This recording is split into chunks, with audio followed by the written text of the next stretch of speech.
Yeah. Better days, I pray for better days. Working hard cause I want extra pay. Talk to them seeds, but you must demonstrate. Cause it's your ways that they gon' imitate. Non-violent. Sometimes I wish I would've went to college. Frown proudly.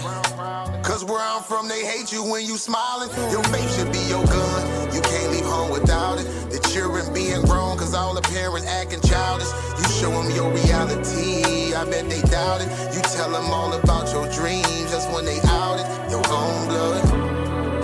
Ain't no family no more. They do you badly for show. You try to patch up your soul, Lord knows you on a mission to show him you so submissive. The prayer said in silence, you know the devil can hear him, pay attention. Know the war's within, how much time do you spend? Try to balance your zen, then again, losses is lessons. You tell me you trying to win, we know about saving money. You tell me you trying to spend that blood on it. Sweat, tears, you put that love on it. Your best years was just a dumb moment. You tired of going hungry, can't deal with fake making your life lonely. Your lack of faith that left your soul boning. But you gon' work and you gon' strive, do what it takes to survive. What is truth, what is a lie? You know that war's inside. Some get draped into the fake, they don't know what to decide. Wrong choice, meet your demise, keep that between you and I. You realize, some people you gon' let go, you visualize. The things you need to feed your soul is on the rise. They not gon' wanna let you go, but it's alright. It's cool to bury what's gon' grow. Went from wrong to the right and to the dark to the light. It was a hell of a fight. You give it all your might. Gotta hold on tight and you stay strong and precise. You fight the war that's inside, cause it might change your life. From wrong to the right and to the dark from the light. It was a hell of a fight. You give it all your might. You just hold on tight and you stay strong and precise. You fight the war that's inside, cause it might change your life. I ain't the person that I used to be. So what I do today ain't things that you used to see. Stay the same, no things change usually. Some folk I may know might get reintroduced to me. Yeah, I ain't the person that I used to be. So what I do today ain't things that you used to see. Stay the same, no things change usually. Some folk I may know might get reintroduced to me.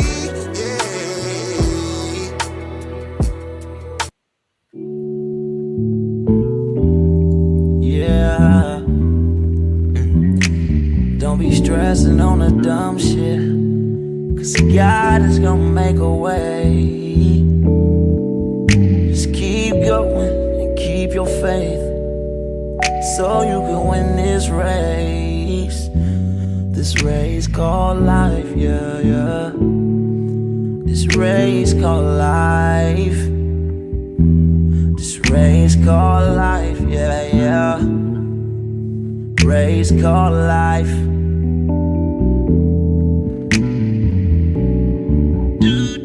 Yeah, yeah, yeah, yeah, yeah, yeah. I'm grinding cause I know that I'm gon' get it. I just gotta have vision, keep faith and be humble. And have some patience with it. I've been A1 since day one, and always on my job. I never been a fake, never had to steal and rob. Cause I do good business, I'm too good with it. And even though I'm on this road, I'm still daddy to my children. You know I do good with them, and don't like being missing. But I hate when my bills are thicker and my pockets get thinner. But I can't stress up on the dumb shit, cause God is gonna make a way. I keep going and keep my faith in my pace, so I can win this race. Win this race called life. This race called life. I'm just trying to win this race called life. This race called life.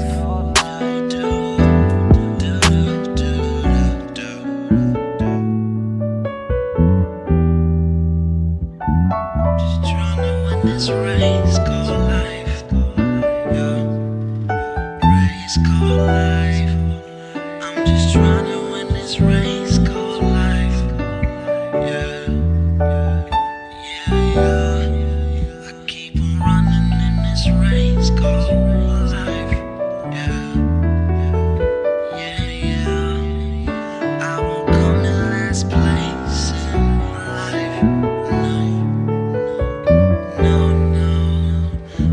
I'm just trying to win this race called life. This race called life. Girl, I just gotta win this race called life. This race called life. Just gotta win this race called life.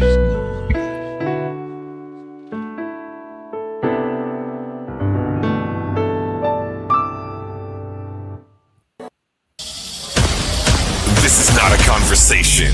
This is not a discussion. Today. This is a war of ideas. Welcome to Coliseum of Arguments, presented by Titans Debate League. Two minds enter. One leads with intellectual dominance. In one corner, CHAASAD, the Hebrew scholar armed with scripture, history, and a fire from the ancient text. In the opposing corner, humble mystic, the naturalist, challenging tradition, questioning everything, bringing raw, unfiltered logic to the battlefield. The question, was the Canaanite god El and the biblical god Yahweh the same? Faith, history, mythology collide. No ducking, no dodging, no mercy. Just pure intellectual combat. Who's got the facts? Who's got the pressure? Who's gonna break under the spotlight? You decide. Where beliefs are tested and only the strongest arguments survive. Pull up or get left behind.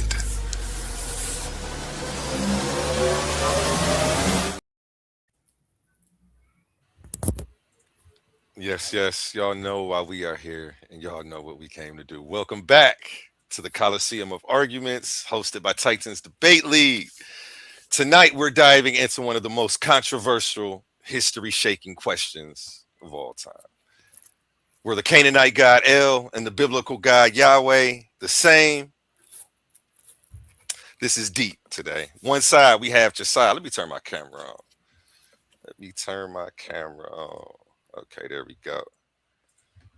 Okay, on one side, we have CHAASAD stepping in with fire, ready to challenge the narrative and break down the origins of the biblical God. On the other, humble mystic coming in with precision, scripture, and scholarship. This is more than a debate. This is a clash of history, faith, and identity tonight. Get ready, everybody. Y'all know what we came to do. How y'all feeling today? Let's start with CHAASAD. Go ahead, give your introduction. Let them know who you are, where you're from, where they can find you, and all that. Is this just a personal introduction or is this debate intro? Ooh. Personal introduction. Okay. The debate has not started yet. Yeah, I'm CHAASAD, man. He ready, TTG. I'm CHAASAD, man. I'm an Israelite, obviously, man. Standing on the Bible, standing on the biblical text, the biblical history. The God of Abraham, Isaac, and Jacob. This would be my third time putting BTA on somebody that has stepped to me with this nonsense and foolishness. So I want y'all to know that I'm well versed in this topic and his argument. So it's gonna be something crazy. You want to check me out, man? I do got a YouTube channel. My YouTube channel is literally my name, CHAASAD. You can type it in. I think the @ handle is at CHAASAD. So I'll show that real quick if y'all want to ever come subscribe, man. Like I said, I gotta get all these debates and stuff, man. I'm eventually upload and get some content, on my channel, but stay tuned. But yeah, if y'all want to support me and yeah, you can add your destination if you want, so you can just save it right now. Go ahead. I ain't sure. No. I got it. If you want to just share my screen real quick, it's up there for them. They can see it right there. Okay. Yeah, if y'all want to check me out, literally my name. I'll zoom in a little bit.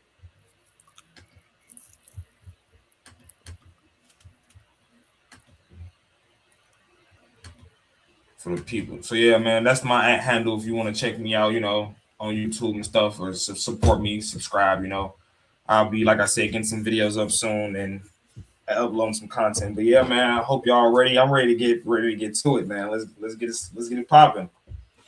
Let's go. Humble Mystic. Let them know who you are, where you're from, where they can find you, and all that. What up, y'all? Y'all already know it's your boy Humble in the house, Hey, normally y'all see me hosting, but not tonight. Tonight I'm here snatching crowns, man. You already know we getting our hands dirty. We get in the mud. We here, shorty. Listen, we here to set the bar. We here to let them know, man. There's levels to this, right? We ain't no rookies here. Let's get it. Oh, y'all already know. Y'all can catch me on the Titans Debate League. If y'all don't know, I got my own little YouTube channel going on. I don't post over there much. I post what I do here over there. So if you do, if you miss whatever over here and you want to go and see whatever I got over there, go ahead. And that's just, Humble Mystic of the Soul Tribe. That's what I got over there. But anything else, catch me over on Bigo and the home of the brave. Let's get it. Let's go. Salute both of you gentlemen for stepping into the Coliseum of Arguments. Only the brave speak here. And let's get these formalities out of the way real quick. We'll go over the rules of engagement for you and the people at home, just so we're all on the same page. All right, warriors. Listen up. Clash of the Titans official debate format. Rule number 1, order of speaking. The affirmative, the side advocating for the resolution, always presents first. Rule number 2, opening statements. Each debater delivers a 3-minute opening address. Rule number 3, argument rounds. There are 2 rounds per participant. Round 1, presentation of their primary case. Round 2, rebuttal of the opponent's arguments and or further development of their own position. Each round lasts 12 minutes. Rule number 4, turn order. The debater who speaks first will also close second in the rebuttal rounds, Q&A period, and final summations. Rule number 5, cross-examination. Each participant has 10 minutes to interrogate their opponent. This time belongs to the questioner. Pauses or hesitations are counted against their allotted time. If progress stalls, the moderator may intervene only to keep the exchange moving, not to address the judges or the audience. Rule number 6, closing statements. Following Q&A, each debater is granted 3 minutes for a final summation of their case. May the odds be forever in your favor.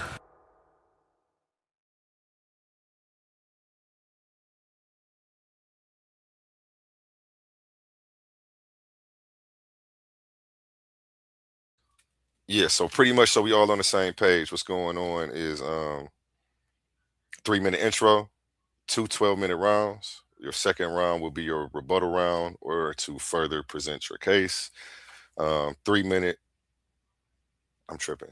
Third round is a 10-minute question and answer round. Each participant gets 10 minutes. Then we have a 3-minute outro. Do you gentlemen understand? Have any questions? You got to verbally agree on the record. CHAASAD. Yeah, I agree. I get it. I get it. No questions. You sure? Okay, I believe so. Yeah, his comprehension is up there. Okay, so who's taking the affirmative? You go first. 3-minute intro. Hold on, let me get the timer. Hold on. Don't start yet. While I pull up this timer. Mouse Say that again. Is that a wireless mouse on your lap? Yes, sir. That's crazy.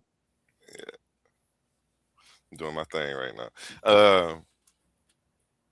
Yeah, real quick. Next, this week coming up on Wednesday. I think we're moving it from Thursday to Wednesday.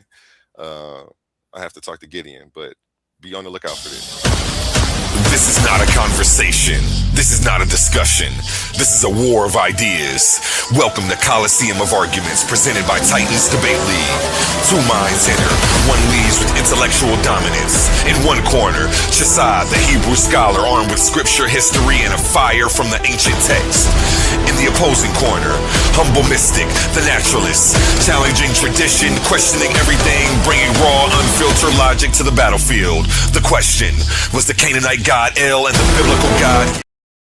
played the wrong commercial, but anyway, here we go. I got the timer up. You ready? Time starts Yeah, when you hold on start. 1 second. Hold on. Let me get my screen up here real quick. Okay, All yeah, you right. need a screen share for your intro. Gotcha. Yeah. All right. Let me know when it's Can you sharing. make that a full screen? Um, Not a full screen. I could put it in viewer mode like that. There we go. Yeah. Okay. All Hold right. on. And time starts when you start. All right. What up, fam? Like I said before, it's your brother Humble in the house. Again, I know y'all used to me hosting, but tonight I'm bringing facts supported by the academic consensus. I will be taking the affirmative tonight. I'm standing on the ground that the Canaanite god El and the biblical god Yahweh are the same through political and cultural merging. This merging was to ensure the survival of their lineage. Their very text, the Bible, is the birth certificate of this preserved lineage. Judges, tonight, may I suggest you keep your pens ready because you're going to be taking a lot of notes. I'm giving the meat and potatoes of the information, not the bones. In tonight's debate, Kazad, you have no chance, Brody. And I'm not even saying that to be cocky. I'm saying that because the academic consensus is already on my side walking in the door. I don't know what you're going to do with that. But that's my time, y'all. This Humble Mystic. I'm out.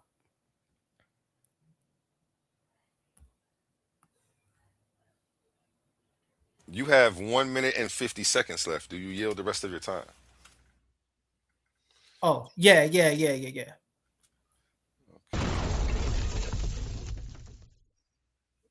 Okay. 3 minute intro. Let me reset this clock. CHAASAD, do you need a screen share?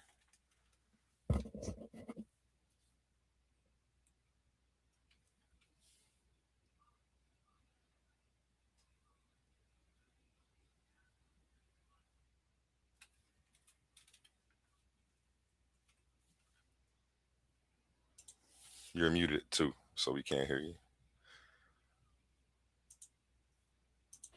My apologies. Can you hear me? Yep.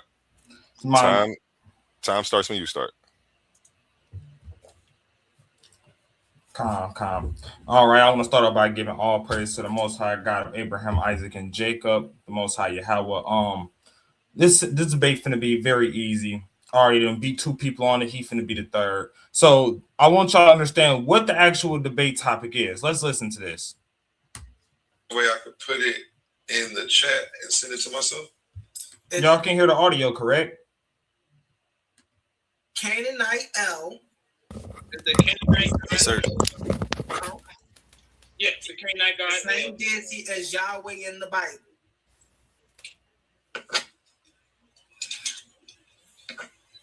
So we all heard it.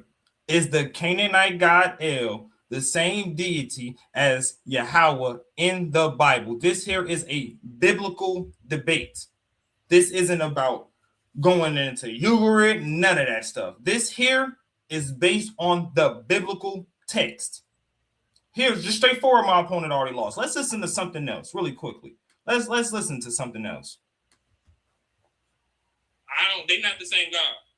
All right, bet. I take the day out of same. I like that debate right there. So you're gonna pull up actually primaries, right? Of course I am. You're gonna pull up primaries. Of course I am. How was the son of El? Of course I am. You heard what he said. Of course he is. He has to pull up some primary text that back his stance. This is not going to be about hypothesis, none of that stuff. This here is based on the Bible, and the Bible takes my stance. There is no God named El in the biblical text, as there is no God named El in several other cultures, in other cultures that speak the Semitic language. This guy's going to go and try to merge two different cultures, two different languages that are contemporary with each other, battling against each other, and say that they're talking about the same God. This is going to be a complete slaughter. So I want y'all to understand complete stance. He has to show that there is a Canaanite God named El in the biblical text, and there is none. We finna kill him.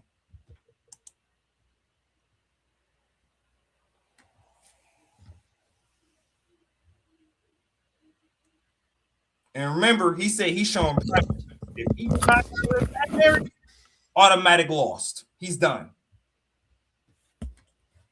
How much is that? Is that time? He's automatically done. No, you got 23 seconds left. Bet. Tell him bring these primaries. And he don't even know what he just. First he said he is merged with L. Then he said he's a son of L. Which one is it? He don't know what he's talking about off bat. This is gonna be slaughter. I'm ready to get into my first round. You can kill it. Let's go.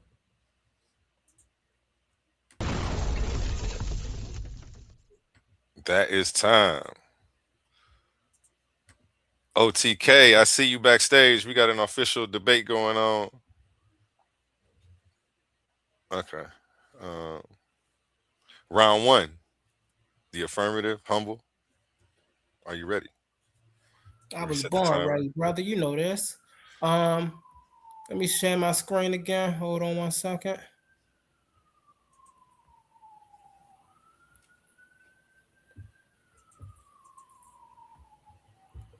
All right.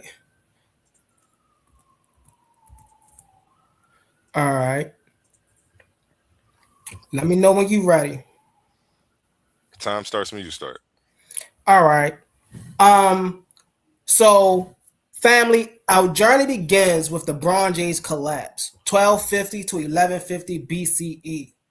This is one of the most important civilizational resets in history. According to Frank Moore Cross, the godfather of biblical religious studies, between 1250 BCE and 1150 BCE, every major superpower fell, from the Hittite Empire collapse to the Ugarit. Hold on. 1 second. My bad. Let me pause your time. My apologies, humble. It's not clicking back. Okay, let me remove that. Let me restart you, bro. Let me restart you so that way you can have your flow. My bad. You was only 30 seconds in. Let's start you back at the top. You ready? Yep. My apologies. Time starts when you start. No problem. Hey, family. So our journey begins with the Bronze Age collapse, one of the most important civilizational resets in history. According to Frank Moore Cross, the godfather of biblical religious studies, between 1250 BCE and 1150 BCE, every major superpower fell. From the Hittite Empire collapse to the fall of Ugarit, the home of the Eltex, which was destroyed practically overnight. This collapse created a power void, a culture void, and most importantly, for the sake of this debate, a theological void. See, family, when Ugarit fell, the worship of El didn't just simply disappear. Instead, it migrated to the inlands, to the highlands with the rest of the surviving Canaanite population. Judges note this. This is the moment that El tradition become portable.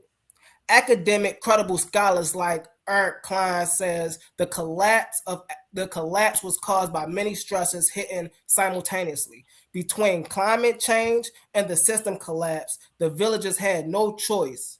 The villagers had no choice but to migrate to the hill country, and they took El with them. Now, when we get here, right, we see that they took El with them, and we see these were Canaanite people that migrated. How do we know they were Canaanite people? Well, when we listen to the expertise of William G. Denver, we see because of the pottery is Canaanite. The houses, the agriculture is Canaanite. Even the language is Canaanite. It's a variant of a sister language of the Ugaritic, right? The Northwest Semitic language. So we know these people who first migrated up took the god El with them. How else do we know that? It's in their name. Their name wasn't Israel. Their name was Israel. And not only did they take the name, but they took their bull, right?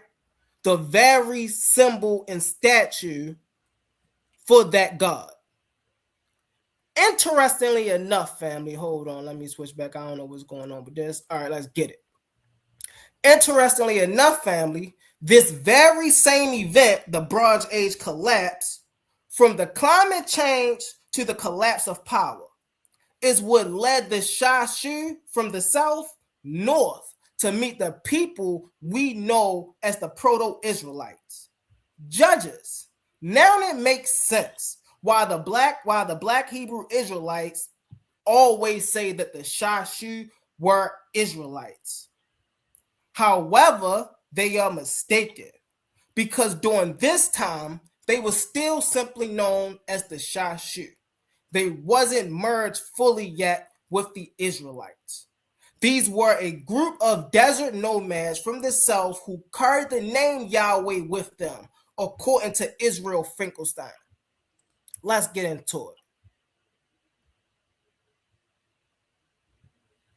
So, when they first got up here, right, what we seeing here is these two groups in the same place, right, bringing their tradition. So first, in the early 1200s BCE, right, you have two distinct gods, you have two distinct religions, and you have two distinct identities. You have the El tradition, you have the Yahweh tradition, right? They simply coexisted in the same region, not because they wanted to, but because they was forced to because of the Bronze Age collapse. Now, family, this is what's interesting. Here we're seeing two things happen at the same time. We're seeing an internal emergence, the Canaanite villages fleeing the collapsing lowlands city-states. These are your El worshipers.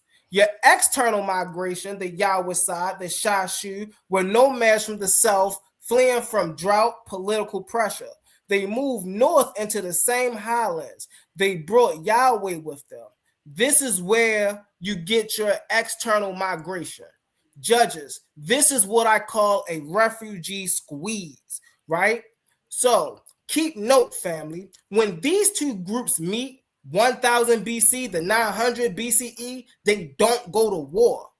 They couldn't afford to. They had to share the land. They didn't only share the land, they merged into one group to survive the Palestines and the collapsing world around them. They didn't only share the land, they shared rituals, shrine, and oh yes, family, they shared gods. That's right. From 900 BCE to 700 BCE, the Canaanite god El and the CHAASAD Yahweh had officially become one. We see this in a very birth certificate you CHAASAD called the Bible. We first see this. We see this in the scenes of the two creation stories in Genesis. While Genesis 1, 2, and 3, El created the animals first, and then he created man after. In Genesis 2 and 4 shows Yahweh takes this same action in reverse. He created the man first, and then the animal later. 6 minutes. As judges, I don't know about you, but Richard Elian Freeman of Oxford University identifies this as two ancient cultures stitched together. Oh, and it gets better, much better, family. We see Rebecca in Genesis 16 and 13 call God El Roy. El who? What she called El? She didn't call him Yahroy. She called God El Roy, which means El who sees me. Finkelstein quote, this early tradition previews memory of God of the Canaanite ways before Yahweh was even introduced. We can't forget about Jacob in Genesis 12 and 26. What did he name that altar again? Oh yeah, El Elohai Yisrael. Hey CHAASAD, can you tell us what that means in English? And of course, we can't leave out the hammer on the nail. Exodus 6 and 3.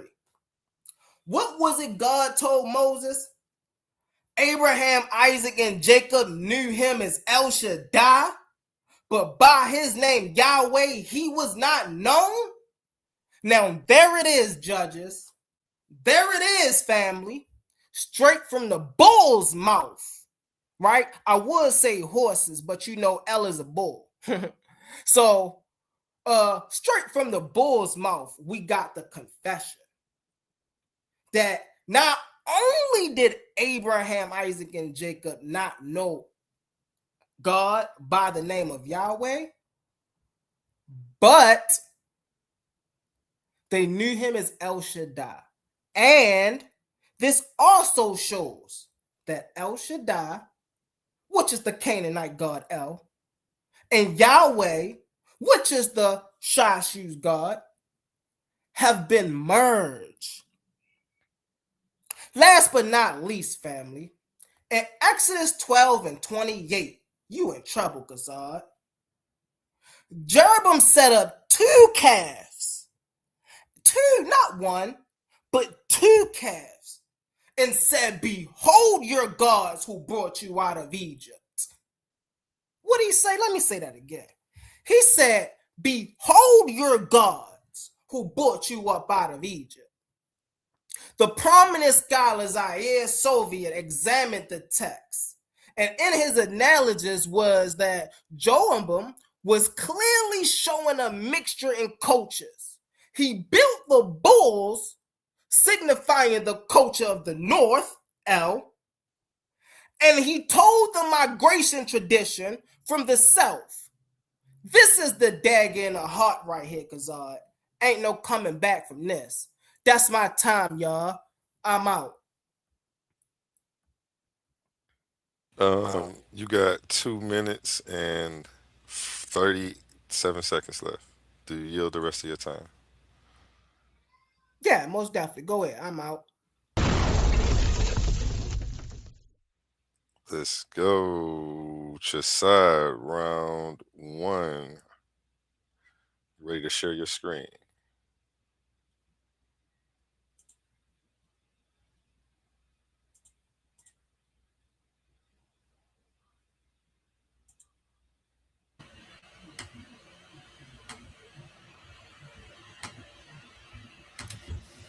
My screen should be sharing.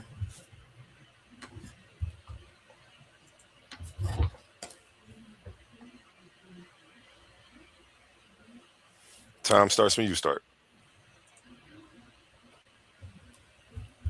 Calm. So like I said, hey man, I want to start off by giving all praises to the Most High. And I told y'all, this is supposed to be a biblical debate. He brought you in this theory of Franken cross and da. Look, listen. He's not even historically accurate, right? So I want y'all to pay attention to something he said. He gave you a date.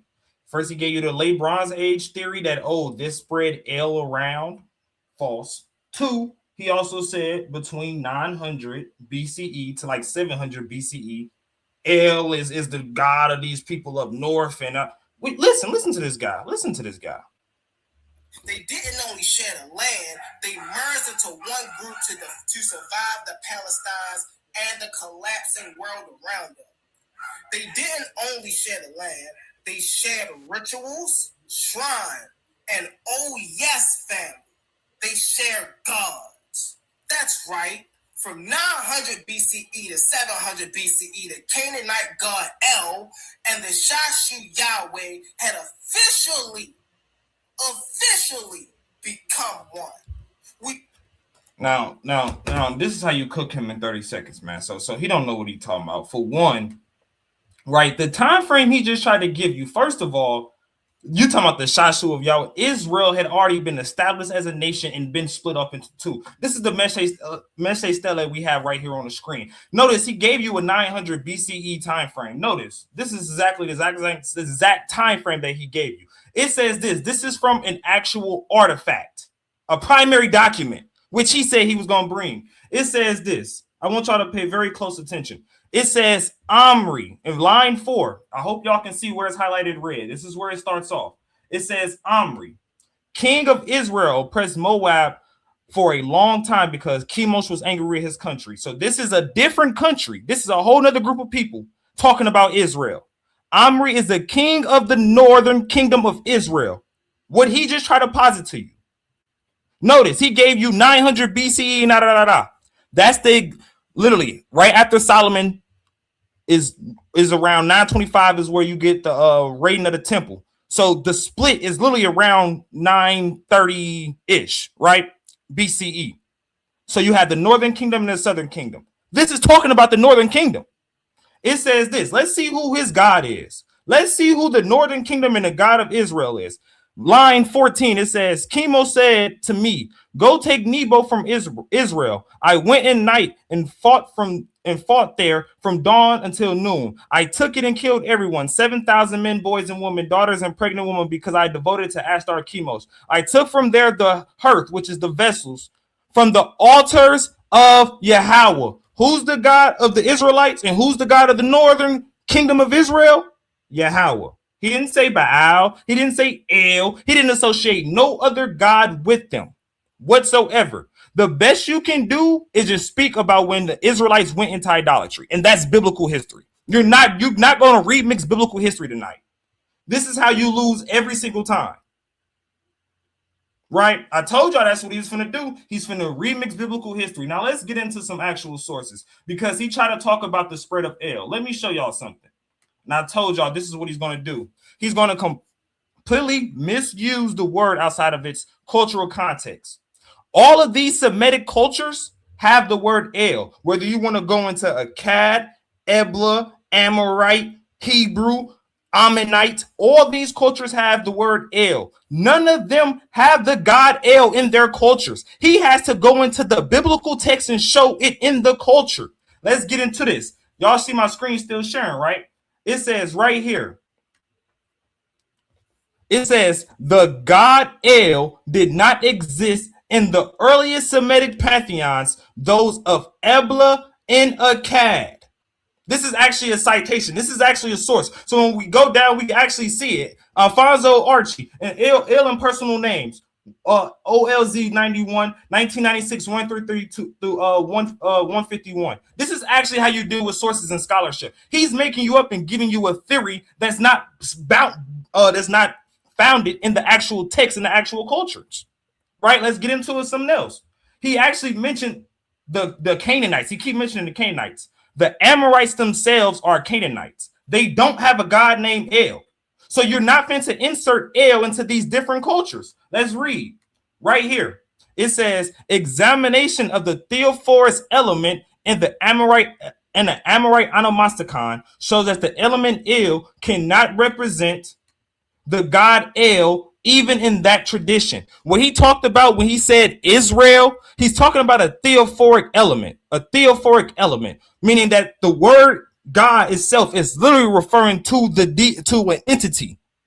It's not used as the actual deity's name, right? And we're gonna go into Israel and break that down a little bit. But let me finish daggering you, because Amorites are a group of Canaanites.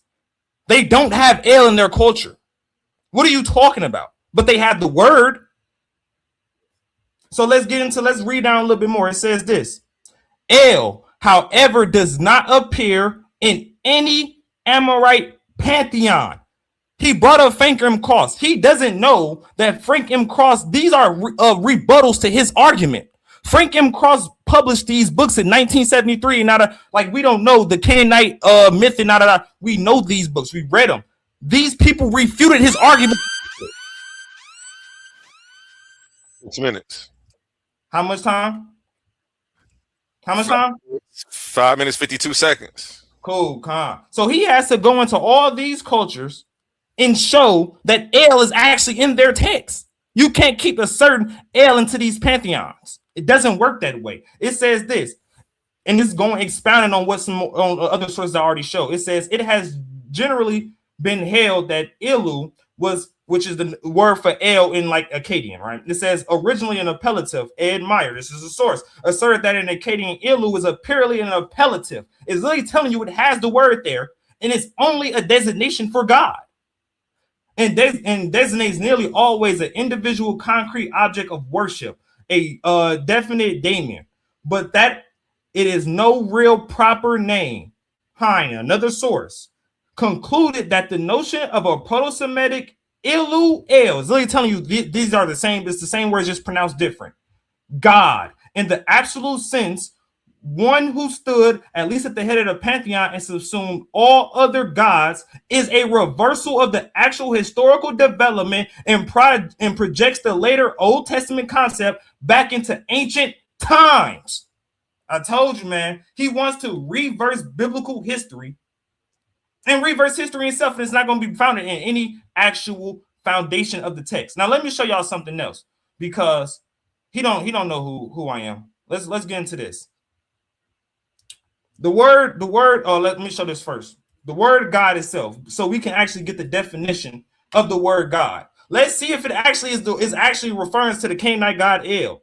It says here, God like one, mighty man of rank. This is all the ways that it's used in the Bible, right? Let's go down to the actual definition. It means strength as an adjective, mighty, especially the Almighty, but used of any deity. God, goodly, great, an idol, a mighty one, a power, strong, names El. Not one time did it ever say it was the Canaanite god El. The almighty power in the biblical text is the Most High Yahweh, right? Let's get into this. Genesis 14 and 22. He said that they didn't know the name Yahweh. He can't even read Hebrew, so I know he can't read the text. It literally says this right here. I'm going to show you the definition. It literally says Abram. This is Abram. It literally tells you Abraham spoke. This is what he says. And he said to Malak Saddam, the king of Sodom, I have lifted up. This is what this word means. My hand to Yahweh. I thought Abraham didn't know the name. Wait till we get into that Exodus 6 and 3. I'm going to rebut that in my other round, but I'm laying down the premise. Yeah, they definitely knew the name. And then he told multiple times in the Bible, I am the God of Abraham, Isaac, and Jacob. So what do you do with that text? Please explain. Please explain. We have Abraham saying the name of God by name in the biblical text before Exodus. So what are you talking about? You don't know the biblical text, and just wait till Exodus 6 and 3. But I wanted to get to something else while I was on these other cultures in this usage of in the usage of El. I told you he's going to misuse it. How much time do I have left, brother? 2 minutes 20 seconds. I'm about to give you a 2-minute warning. Okay, bet. I want y'all to understand something, because he don't understand actually these Semitic languages in these words. Humble, I have a question. Is the words Yam referring to the god Yam in the Bible? It's a question. Right? 2 minutes. There's a reason I asked you that. Because Yam, the word Yam is literally the word sea across all these Semitic languages. Across all these Semitic languages. It literally tells you Yam, sea, the Mediterranean Sea, the Dead Sea, the Sea of Galilee, the sea, the river Nile. It's literally telling you all of this is talking about a body of water. Do y'all not know that in the Ugaritic text that there's a God named Yam? Not one time in the Bible does it ever mention that this guy Yam, right here in this word usage, just like we didn't see it in the usage of El, is the Canaanite god Yam or the Canaanite god El. You can't assert that. These words predate Ugaritic. The word El predates Ugaritic. You do not get to then define the word El by how Ugaritic use it. Ugaritic changes the definition of the word. Let's get into this. It should be sharing this. Running out of time. Here we get to this. It says this. You can also see your time next to my screen at the bottom. Like a. Okay. I don't know if you see it down there next to me. I can't, because I'm sharing my screen, so I can't see. Okay. I can't see the time at all. Yeah. You got 30 seconds left. Okay, it says this. It says, equally erroneous would be the assumption that the pantheon at Ugaritic reflected the primitive religion of the Semites. El was the name used by all Semitic people with the exception of the Ethiopians for God, and therefore would appear to go back to the time before the Semites split into their various nations and tribes, i.e. to at least the 4th millennium. What is this guy talking about? Ugaritic, as he admitted, in Israel are contemporary. They're fighting each other. That's time. That's the end of round one.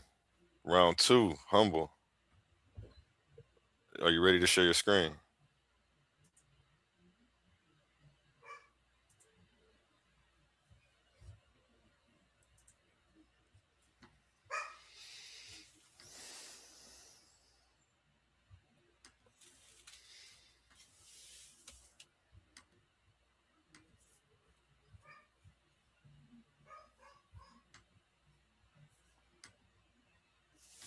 Time All starts right, when all you right, all start. right.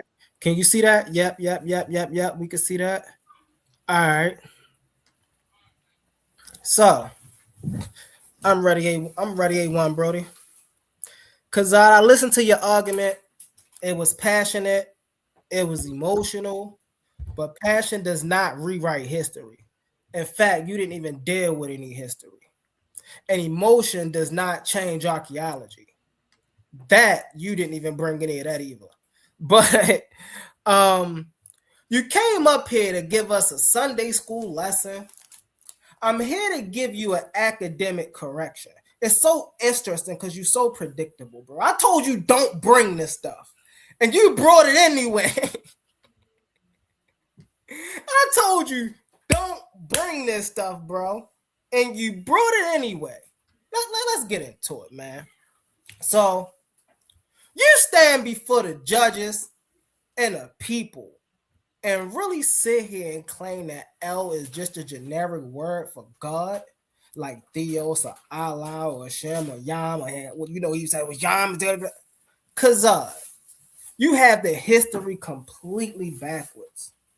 According to Dr. Mark Smith, which he misquoted earlier, see, this is the difference between the real researchers and brothers like him, right? See, we get the books. In the early history of God, El was a proper name for the Canaanite high god El, long before it ever became a generic title. I even pointed to that in my first round. It became a generic title to what, 900 to 500 BCE? And so when we dealing with Rebecca, when we dealing with Jacob, pardon me if I don't know, but I'm pretty sure they lived way before that. And so when we got Rebecca calling on a name of Elroy, not Yahroy, not Yamroy, but Elroy, we know that El is the proper name and Roy is the title. Come on now. Come on now. Conversely, the name Yahweh is grammatically a causative verb. Dr. Frank Moore Cross, the godfather of this field, demonstrates that Yahweh originally functioned as a title. See, y'all, he gotta keep this lie up because his God that he want to cling to functioned as a title first. Not El. His God functioned as a title first. And this is why listen, for the family out there, please go and do your research on a Bronze Age collapse. Humble ain't making this stuff up. It's academically supported by the academic consensus. If El was just a generic title, why did the Israelites keep using the bull, which is iconography for El? The bull is the specific documented altar of the Canaanite high god El. When Jacob arrives in the land in Genesis 33 and 20, note he ain't want to deal with that. He named his altar El Elohe Yisrael. El, not Yah, El. So if Jacob always knew the word, knew the term Yahweh, why he named his altar El? Listen. He just dismissed the golden calves in Exodus 32. He ain't even want to deal with them because he know it's embarrassing to him. He don't want to deal with his own culture. He don't like the fact that they merge. But hey, you can't change history, right? Now, he talking about, oh, you see, he don't know the language. The linguistic receipt is right here. Canaanite god El, the biblical god El, the proof, the cognate, exact same word. The cognate, the Ugarit root, 1300 BCE. You see, he said, oh, well, he don't even know. He talk about 1,900, 1,200. We know it go back further than that. But we also know that the biblical language is a sister language to the Canaanite Ugarit. And so it also uses the root word El. The same root word. Hebrew is the daughter dialect of the Canaanite, and the high god El name is the same root grammar. The second proof is stolen title to epithets. Elion, El Quadash, El Avil. Ooh, the bull right here. El Yasov. Come on now, the Bible uses poetic titles already associated with El. He said I wouldn't be able to use any primaries. What's that? That's linguistical primary. And then the other correction, Exodus 6:3, he ain't even deal with it, but I already know how he gonna try to form it as a question, and it ain't no question, it's a statement. Cause stop it. If I tell you my name is Robert today, but I've been your father for 40 years and you've never known my name was Robert, we got a problem. The text explicitly says he was not known by the name of Yahweh to the patriarchs. So now are you saying that either you see a contradiction in the book or you don't understand your own text? Dr. Thomas Rama and the Invention of God makes it clear that this isn't a nickname reveal. This is a retroactive editorial patch by later scribes admitting a historical fact. The omonistic evidence proves it looks like the name before Moses. Excuse me. There's not a single person in the Bible with the Yah name. They all have El names. Israel, Ishmael, Samuel. Take this L. The names changed because the gods changed. Moses didn't even find Yahweh in Egypt. He found them in Midian, the south. At the burning bush, Yahweh was an outsider brought into a family of El worshipers. We see this in a passage. We see it, the knowledge gap. The correction 3, the archaeological reality. He said, I ain't bring no archaeology. I don't know what he talking about. You say you want to talk about a divine revelation. You say the Bible was inspired by God but built by refugees. You can't have faith in a miracle, Gazad, but the dirt doesn't lie. Dr. William Jenver and Beyond the Text, along with Dr. Israel Frankenstein, proved that the highland Israelites were just local Canaanites moving up from the valleys. 2 million people leaving Egypt will leave a footprint, but they don't find any. Israel Finkelstein said he didn't find anything except for the small amount of Shashu that migrated north. The Exodus Israelites in the sand, we found the Shashu nomads of Saleh. The pottery didn't change. That's another thing. The pottery didn't change. See, he can't tell you about the pottery because the early Israelite pottery would have been Canaanite. He can't tell you about the DNA because the early DNA would have been Canaanite. Only the politics changed. Even as late as the 5th century BCE, the Elephantine papyri showed Jews worshiping Yahweh alongside other deities. The one God idea was a slow, agonizing, poetical cook, not a sudden, lightweight bolt from Sinai. The biblical logic trap, Chazad, you want to tell these judges that Yahweh was the undisputed solitary God, known to Abraham and his entire household from the very beginning. If that is true, then we have a massive historical and textual problem. And her name is Hagar. Raise one index finger up. Listen. Let's go to Genesis 16. Hagar, the Egyptian servant in Abraham's own camp, flees to the wilderness. She has a direct, undeniable encounter with the divine. And in Genesis 16:13, she gave God a name based on her revelation. Kazad. What do she call God? I said it in my first round. Do she call him Yahweh? No. She called him El Roy. Just as I mentioned. Because according to the great biblical scholars, Albert and his foundational work, The God and the Fathers, the religion of the patriarchs was strictly defined by the local manifestations of the Canaanite god El. Every divine encounter in Genesis is stamped with El's epithet. El Shaddai, El Olam, El Bethel, El Roy. Again, what Assam Khan say? Kazad, take this L. Listen, man. So let me see.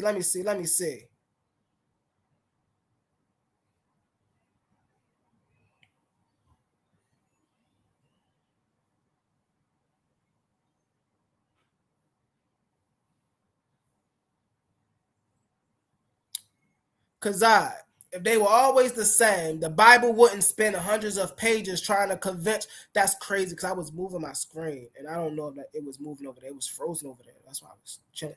Kazad, if they was always the same, the Bible wouldn't spend hundreds of pages trying to convince 2 minutes that they were. You don't write 1,000-page book to prove something that is obvious. You write it to prove something that is contested. That's not my opinion. That's scholarship. That's the record. I yield my time.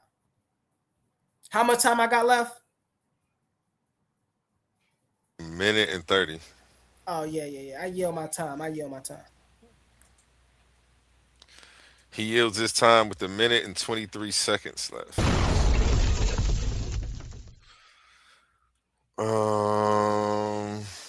CHAASAD, are you ready? Restart this timer. Time starts when you start, sir. Do you need a screen share?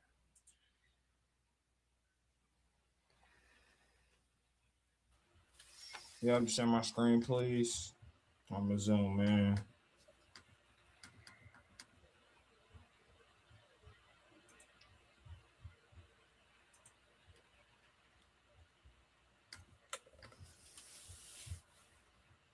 Everybody at home, do me a favor before he starts. Right now, share this live out so everybody can get some of this knowledge that we dropping. Appreciate everybody who tuned in today. Y'all the real MVP. And appreciate both of these gentlemen for stepping up the scholarship tonight. Time starts when you start your side.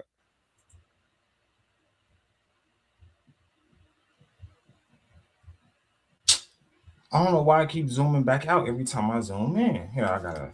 Yeah, take your time. Ain't no rush.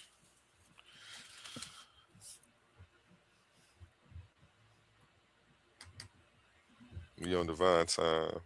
All right, that's good. Y'all can see that nice and clear. I can read that, but I'm on a 70 inch, so let me see. You know, I don't know. Oh yeah, y'all should be able. I look back at my laptop. Y'all should be able to see it. So look, this is very simple and easy. This man just went on a ramble all the time about El, the word El, and once again, he never showed the God El in the biblical text. So once again, he just completely, and he did not rebut anything that I said about the word El in these Semitic languages, especially with any source. Look, listen to this. He brought up Mark Smith. It's crazy. Ain't this Mark Smith right here, 1990? It says this. Has pointed out that in the Ammonite personal names, once again, this is another group in Canaan. The Ammonite personal names in the theophoretic element, El, predominates. However, these names do not prove that El was worshipped in Ammon. He keep on trying to assert El from Ugarit into these cultures because they use the word El. As I just read in several other sources, El predates Ugarit. Ugarit don't predate Akkad and Ebla. You reversing history. Then you trying to argue about Amorite and you Amorites are a group of Canaanites. They're contemporary with Ugarit. They don't have the god El. You can't keep just saying because the word El show in the biblical text. Once again, now you mentioned also Yahweh wasn't a personal name. What are you talking about? Let's get into this because and that was from Mark Smith himself. You've seen the citation. You don't know what your scholars are actually talking about. Let's get into this. It says this. The cult of Yahweh is not originally at home in Palestine. Outside Israel, Yahweh was not worshipped in the West Semitic world. Despite affirmations to the contrary, right? You see the sources. Before 1200 BCE, the name Yahweh is not found in any Semitic text. He trying to assert that Yahweh was a son of El. He was in a Ugaritic text. They merged him and out. Show me in one text where in the Ugarit where Yahweh is there. Please, I'll wait. I will wait. It says this: who would claim to found in a shortened form of the name Yah as a divine element in the theophoric names in Elbla is unfounded. As the final element, hold on, we gotta go to the next page. As the final element of personal names,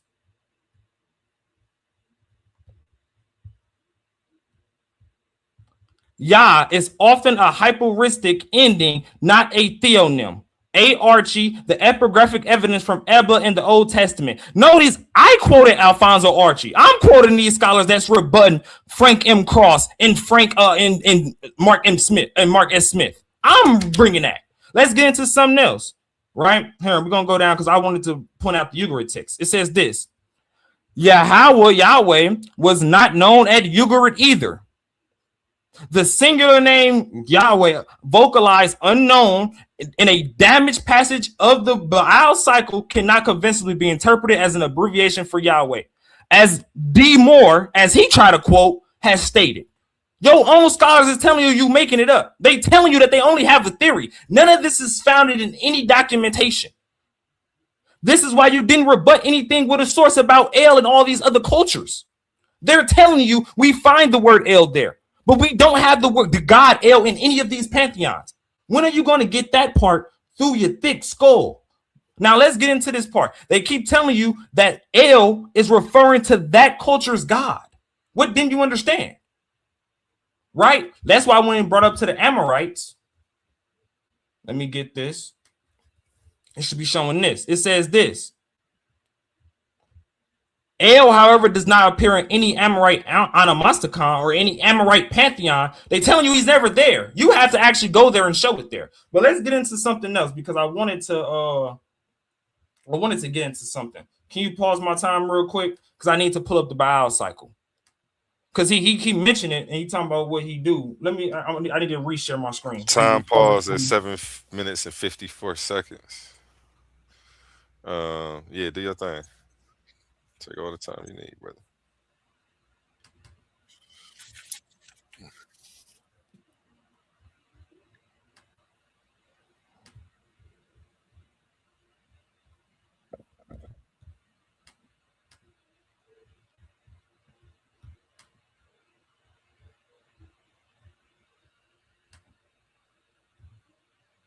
All right, my screen should be sharing.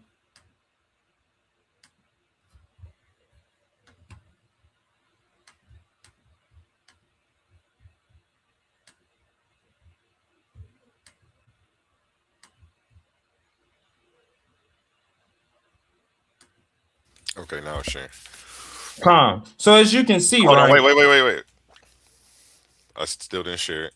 Now it's sharing, but let me start your time. Time starts when you start. Go ahead. As you can see, right? We see right here. This is the actual Baal cycle. This is actually the Ugarit. Wait, stop again.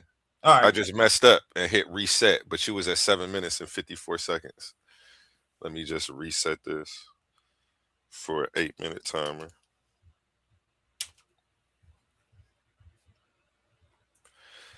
Hit the wrong button, moving too fast. Okay, go ahead. All right, you can start me now, right? So I already gave him the biblical definition of these words, El and Yam. I gave him two definitions. Here in the Ugarit text, they're actually the name of deities. He did not go into the Bible one time and actually show that these two names are actually a deity in the Bible. We see right here, Yam, the god Yam. We see a god named El. Show that in the biblical text. We're not listening to your hypothesis, none of that. Now, you mentioned Elyon, right? I want you to show in the Ugaritic text, you keep talking about these epithets. Show me in the Ugaritic text where El is called Elyon, right? Your own scholars, Frank M. Cross and Mark S. Smith, admits that El is never called Elyon. So you keep talking about El and taking all these epithets. You don't know what you're talking about. Can y'all share my screen here? Let me stop sharing this. Let me pause your time again. Pausing your time at 6 minutes and 49 seconds.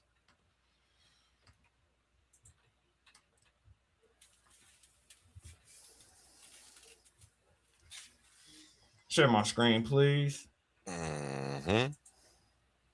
So this is exactly on what he's mentioning, the epithets and all this, right? Let's look at something. Let's look at something. All right, let's see if the scholars agree with you that Yahweh is that El is Elyon and that Yahweh took that from El. He don't know what he's talking about. I want to zoom in on this real quick. It says this. Y'all see this right here where it says third. Ugaritic scholars have noted that the title Most High, Elyon, right? Or the shorter El or Il, right, is never used of El in the Ugaritic corpus. He keep telling you that Yahweh is stealing El's epithets. El is never called Elyon once in the Ugaritic text. Show that in the Ugaritic text. Every source that you keep quoting, you're dying at. Everything that you're referring to try to support your claim, you're dying at, bro. Pull up the Ugaritic text and show it. Because if you want to say that the Ugaritic, you want to stand with Ugaritic, Baal is supposed to be Elyon and Ugaritic. Now you got to add Baal into it. So which one is it? Is he the son of El? Is he El? Is he Baal? Who do you want to make him? Can you please stick to one character? Please. I told y'all he don't know what he's talking about. Now let's go into this a little bit more, right? It says this.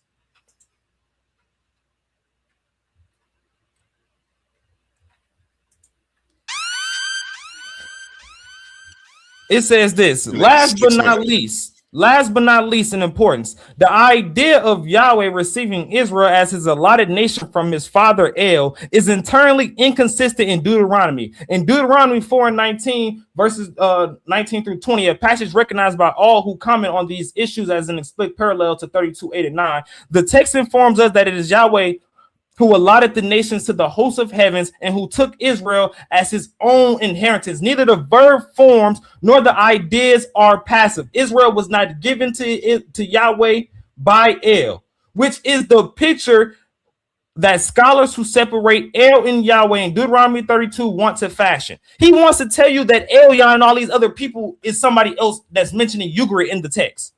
No, all of this in the biblical text refers to the supreme deity is Yahweh. Now I want to show something on this Exodus thing because you guys a nigga got smoked with this last night. It says this, Exodus 6:3. Oh, I zoomed out.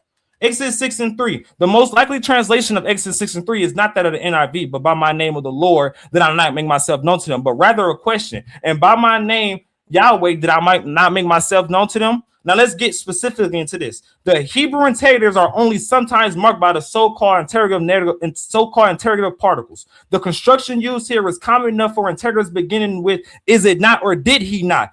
You got to go into all these verses where it's translated as a rhetorical negative and dispute these translations. But you can't do that because you can't read the text. Numbers 23:19, you're dead. 2 Samuel 23:5, you're dead. 2 Kings 5:26. And notice this is also done by a linguist. This is done by a linguist. Jeremiah 18:6, you're dead. Jonah 4:11, you're dead. Job 11:11, you're dead. Job 30:25, all of this is supposed to be translated as a rhetorical negative. But yet you think that you can override the linguistic scholarship behind Exodus 6:3? Make it make sense. Oh, wait, that's because you can't read Hebrew, which is why when I showed Abraham said the name of the Lord, you didn't have no comeback for that. Point blank, period. All right, let's get into some more text. I want to run these texts down real quick. It says this.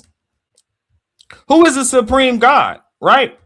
Yahweh. Yahweh is the God of gods. Deuteronomy 10:17, Joshua 22:22. Why am I thinking strong? Yahweh gives inheritance to the nations, as I stated earlier. Deuteronomy 4:19. Yahweh is the most high. Psalms 83 and 18. Psalms 47. Psalms 7 and 17. Psalms 92 and 8. Yahweh alone is the supreme deity. Isaiah 44 and 6. Of lines through 8 and 24. Isaiah 45 and 5. Also in line 18. Deuteronomy 6 and 4. Y'all notice Shemayim. Hear, O Israel, the Lord our God is one. Not two. This ain't Canaan. This ain't Egypt. We're not merging gods, right? Who is God but Yahweh? That's what it literally says in 2 Samuel 22 and 32, Psalms 18 and 31. There is no God but the Most High. Literally, this is the question to my opponent. The Israelites are commanded to destroy all of the Canaanite gods' property, images, everything. If Yahweh is merged with these gods, why are the Israelites cursed for following these deities and going into idolatry? I'll wait. Deuteronomy 12 and 29, Exodus 23 and 23, Exodus 23 and 31 through line 33, Exodus 34, 12 and through 16. Come on now. You are not to follow the gods of Canaan, but yet you keep saying they merged them. How does that make sense? Right? So as I said, once again, this is easy work. Once again, it says Exodus 3 and 15, Yahweh is the name forever. The Lord does not change, but you try to make him mad. 2 minutes. Oh, I got 2 more. I thought that was time. Oh, that's crazy. Let's get into these biblical texts once again. Yahweh told Abraham who he was. Genesis 15 and 7. I told you weren't ready. Let's get into this. Genesis 15 and 7. Ooh wee, boy, you done. Let's get into this. Genesis 15 and 7. It literally tells you, Anaya, I is who? Yahweh. Who did he speak this and say this to? Who did he turn around and say this to? Abraham. Let's get into the context of this. Genesis 15 and 3. And Abraham said, behold, to me, thou hast given me no seed, and lo, one born in my house is my heir. And behold, the word of the Lord came unto him, saying, this shall not be thine heir, but he that come forth out of thy own bowels shall be thine heir. And he brought him forth the bow and said, look now. This is literally the Lord is talking to this man. Look now towards heaven, towards the stars, if thou art able to number them. And he said unto them, so shall thy seed be. And he believed in the Lord, and he counted it to him for righteousness. And he said unto him, I am the Lord that brought thee out of Ur of the Chaldees. You're finished, bro. You're finished. If you really want to learn this Bible, come get with me in this biblical text, man. You're finished. Now let's get back into some more of these scriptures.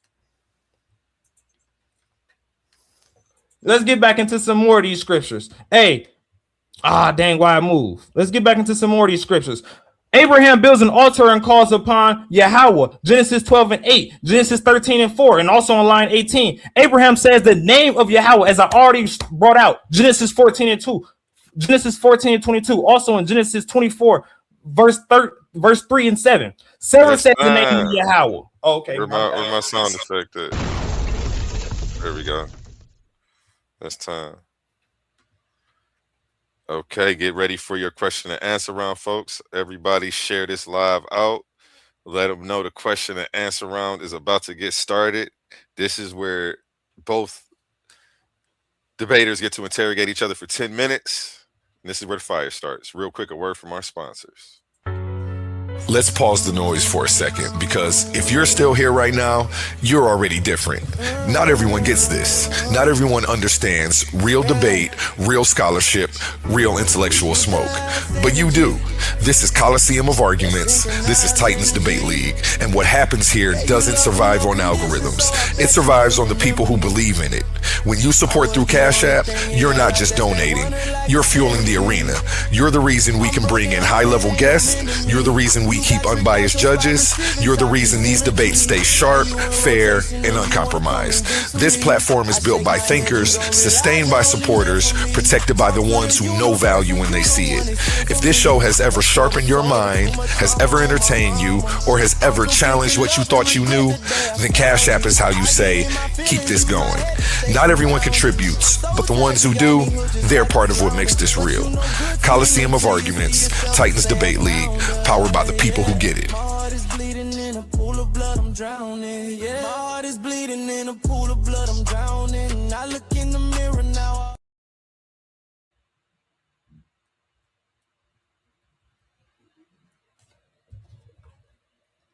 You muted A1. Back to you, gentlemen. You ready? Oh yeah. I'm ready for CHAASAD to keep agreeing with me, man. Oh yeah, CHAASAD starts the Q&A. He start the Q&A. Let's get it. Mm-hmm. it switches for the Q&A.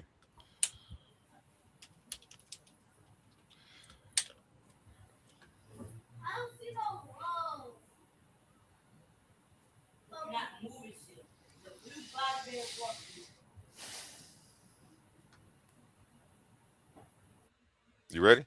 CHAASAD? Yeah. First Hold on. question. Hold on. Let me actually move y'all real quick. Okay. Wait. How am I humble mystic spot? Let me fix that.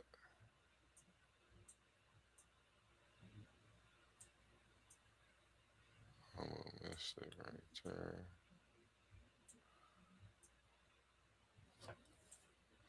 Sorry about that. All right. Say that. And time starts when you start.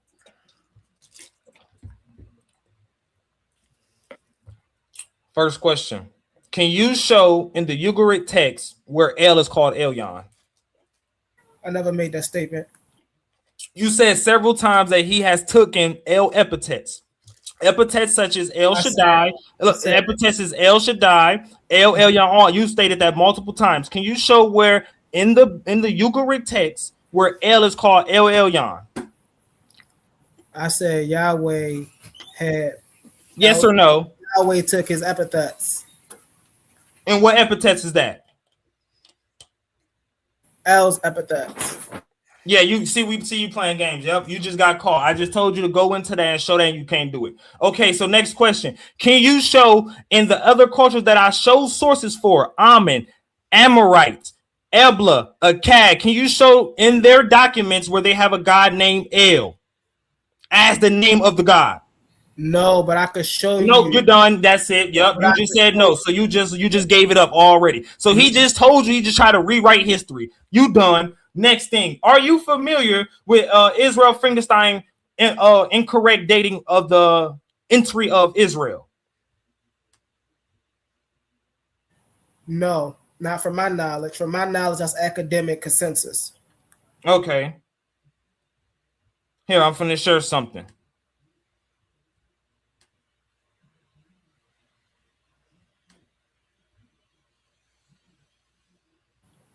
This a Q&A. He's sharing stuff. Yeah, I you're can't supposed share to be. stuff. Oh, we can do that. I can't We share can do stuff that. on my Q&A? No screen share on the Q&A.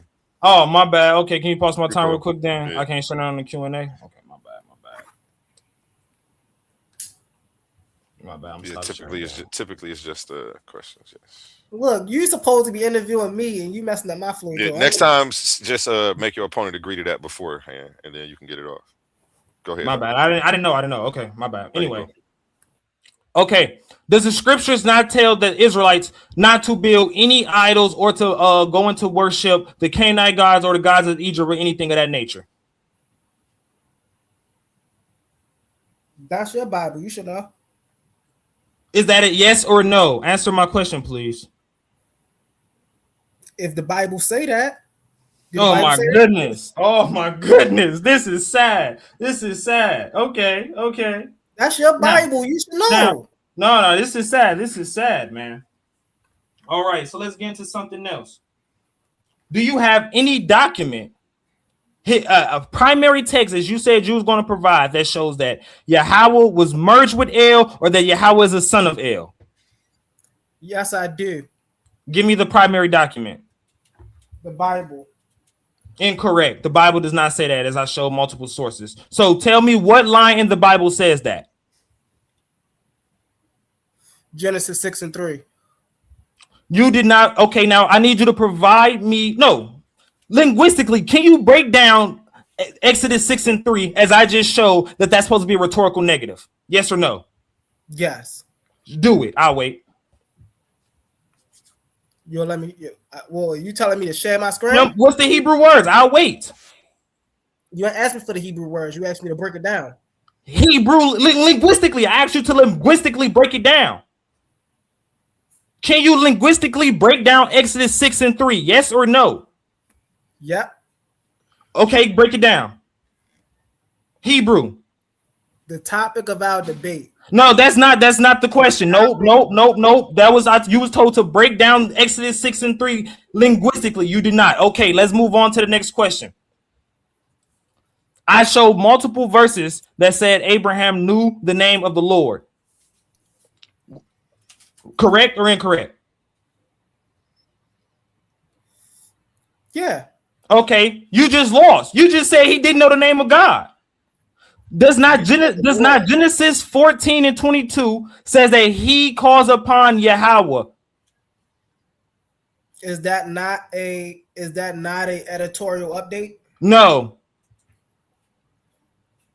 But Now, then do you have a primary? Do you have a primary for the documentary hypothesis? Yeah. Show me a prime. Name the primary for the documentary hypothesis. The documentary ain't talking about no documentary hypothesis. Name the primary that Yahweh was inserted into the text. Genesis 2:1. Incorrect. Genesis 2. Incorrect. Are you saying the creation story? Are you saying what's the text? Name me the text. You is terrible, boy. Name me the text. You running from every single question. This is crazy. 2. This is crazy. 2. Genesis 2. Yahweh made Adam and Eve. Once again, show me a text that a primary text for the documentary hypothesis. Do you know what a primary text is? No documentary hypothesis. So how is Yahweh inserted? How is Yahweh inserted to the text? And the biblical God Yahweh the same. Humble. No, this is my turn to talk. How is Yahweh inserted to the text? I'll wait. Because his people, the people who worshiped him, and the people who worship Yahweh merged together. So they stitched together both of their traditions. You just made that up. Once again, show me a text. Hey, humble. Show me a text. Actually, name a text. A actual text. Go to a text, the Dead Sea Scrolls or wherever, where Yahweh is inserted to a text, where he's an editorial update. That's what you just said he was. The Bible. So give me a text. Call a text. Bible. Bro. What biblical text? I'll wait. Genesis. Give me the archaeological text. Genesis. Where in Genesis? In the archaeological text. Genesis 2. When Yahweh made Adam and Eve. Show me in the original text he's not there. I'll wait. You just told me show you he was. Oh my God! Genesis the whole time, humble, stop. Hey, everyone, mute him now. Mute him now. This is my time to talk. Mute him now. Nope. He keeps saying Yahweh is an editorial insert. It's an update. He has to show an old text where there's no Yahweh, and then show the text now where there is a Yahweh. That's how an editorial update works. You keep saying no. Stop talking, humble. Stop talking, humble. This is not your time to run. You running. Just be quiet now. An editorial update means that I changed something. Show in the text where it is changed. I don't want your hypothesis, none. Pull a document. Name the documents where the text was changed. By the 500 BCE was the completion of what you call the Bible. Incorrect. Name the text. He's terrible. Name the text. The Bible. That is, oh my goodness. This guy. Name the two texts in which the edits was done. Genesis and Exodus. Oh my God. Show in the biblical, in the archaeological record where it's edited. Go ahead. Easy. Genesis 2, when Yahweh was making man, and Genesis 1, when El was making man. Oh my God. So once again, can you show the Canaanite god El in the biblical text? I don't want to see the word. I want to see where the word is literally defined, the Canaanite god El. I'll wait. All throughout. No. Literally pull up. Give me the dictionary reference from a Hebrew scholar or a Hebrew dictionary as I showed. There is no reference to the Canaanite god El, just like there is no reference to the Canaanite god Yam. Show me in the dictionary, in the biblical dictionary, the definition where they're saying this is the Canaanite god El. I'll wait. In the biblical dictionary, the Canaanite god El and the biblical god Yahweh are the same. You just made that up once again. Where did it say anywhere that it's said that this is the Canaanite god El? Is El Shaddai not from Canaan? No. No, Bro. He terrible, y'all. He terrible. Oh my Terrible. God. It's the Once flip again, flam. hey, humble. Once again, now this is the funny part. Does the word Elyon, El, Yam, Dagon, are these words limited or do they start off in Ugarit? You said, do they start off in Ugarit? Yeah. No. So you just said it starts. Oh my goodness! He literally just said it's not Canaan. It's not Ugaritic. Bro, these words predate that culture. What are you talking about? Elyon predates that culture. El predates that culture. No, stop interrupting. You don't think hey, humble, be quiet. This is my turn to lead. Why is he talking right now? That's time. Woo. Are you ready for your chance to interrogate CHAASAD, humble? Hold on 1 second. The clock is reset.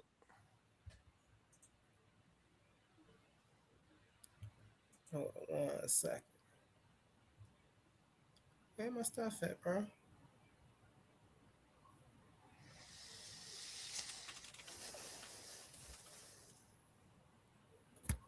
Cause you be playing a lot of word salad. Time starts when you start, sir. Expose it right now. Come on, A1. I'm ready, Brody. Cause yes or no? Does Exodus 6:3 explicitly states that God did not make his name Yahweh known to Abraham, Isaac, and Jacob? It does not say that. So you going against your own faith? Nope. Because we understand the Hebrew language, unlike you. Did we don't have to say no. Let me. I'm gonna finish my answer because you talked over me. Because you don't understand the Hebrew language. That is not our fault. Hebrew scholars have notated that it is a rhetorical question. It's a rhetorical negative. And I also have another scholar, Ken the Kitchen, that also states this. If we go into the Bible, can we find Abraham worshiping a God by the name of El Shaddai? El Shaddai is a title for Yahweh. I ain't asking you none of that. Yes or no? El Shaddai is a title for Yahweh. The name of the God that Abraham under the God El Shaddai. The name of the God is Yahweh. El Shaddai is a title. So you're incorrect. Your question is incorrect. No. Academically recognized as the Canaanite high god El. In what text? We ain't talking about a text. Like I said, in academic, it is notated that El does not refer to the Canaanite god El in the biblical text. Hold on. Let me rephrase my question. Does the academic consensus support that El was a proper name before it was a title? No. Yes. I just showed several sources. Does Ebla and you just admitted Ebla and the Cad don't got the god El. Bro, Ebla and the Cad predates Ugarit. He admitted in the debate in my question round. He admitted in my question round El is not in Ebla or Cad. Ebla and the Cad predate Ugarit. You just lost. Yes or no? Is the primary historical documented symbol the Canaanite high god a bull? What? Is the primary historical documented symbol of the high god the Canaanite high god El a bull? Multiple deities use a bull. I ain't asking about multiple deities. I'm talking about the symbol of the Canaanite high god El. Is it a bull? Multiple deities use a bull. Multiple deities, yes or no? Multiple deities use a bull. Be trying to use this word salad, man. Multiple deities. We talk. The title of the debate is El, the Canaanite god El, and Yahweh, the biblical Yahweh, the same. The bull symbol does not automatically refer to El. The bull symbol does not automatically refer to El. Hathor uses a bull symbol. He tried to avoid El. As in Exodus. Go ahead. Now he trying to be disingenuous as if he don't know that the Canaanites worshiped the golden calf, which was a bull. So once again, the Egyptians worship a golden calf as Hathor, which is a female, which is what Exodus was built for. It has nothing to do with the Canaanite god El. So once again, yes or no? Did Jeroboam call the bulls Yahweh? So once again, the golden bull has also reference to other deities outside of. Once again, the bull has reference outside of the Canaanite god El. Point blank. Period. No. But we know he was talking about. How do we know he was talking about the Israelites during that time? Because he said. You said the Israelites. Where is it talking about the Canaanite god El? Is it historically a fact? No. You can't say that. He's terrible, bro. Oh my God, you're terrible. You finna say that now. You finna mix history. Go ahead. Hold on, I got you. Does the Egyptian records at the Temple of Celeb date back to the 14th century BCE? Temples of Soleb. Yeah. That would be modern chronology. I don't use that chronology, no. Now we don't use the chronology, family. So first he dancing around the biblical questions. Now he don't use the chronology. Yes and no. Excuse me. Yes and no. Is it the academic consensus that the early Israelites merged from the indigenous Canaanite population in the highlands? No. No? You see, hey, family, I want y'all to go research this. This is why I said this in the beginning of my debate. Have y'all pens ready. Listen to the disingenuousness. As we have in this conversation, do y'all due diligence and do this research. Because then y'all going to be able to come back and be like, boy, Kazad, I don't know why you was up there doing that, bro. You sound crazy. I don't know why you was doing that. You sound crazy. Kazad, if the bull is the symbol of the L and the excellence belong to Yahweh, is Jeroboam officially stamping two traditions together? This is what I just try to explain to you, dummy. The bull in Exodus has no reference to El. That is in reference to Hathor. What are you talking about? Okay, now what are you talking about? Answer this question. If the bull in Exodus has no reference, hold on. If the bull in Exodus has no reference to El, then who did Jacob build the altar to? Jacob built the altar to Yahweh. What are you talking about? Thank you. What was the altar's name? Oh my God. What was the altar's name? He called it El-Elohe. Thank you. Thank you. It was built to Yahweh. Now show me where El is the Canaanite God. Now show me where El is the Canaanite God. And why are they the same God? Through a cultural. Now show me where El is the Canaanite God El. I'll wait. He done froze. Pause this time.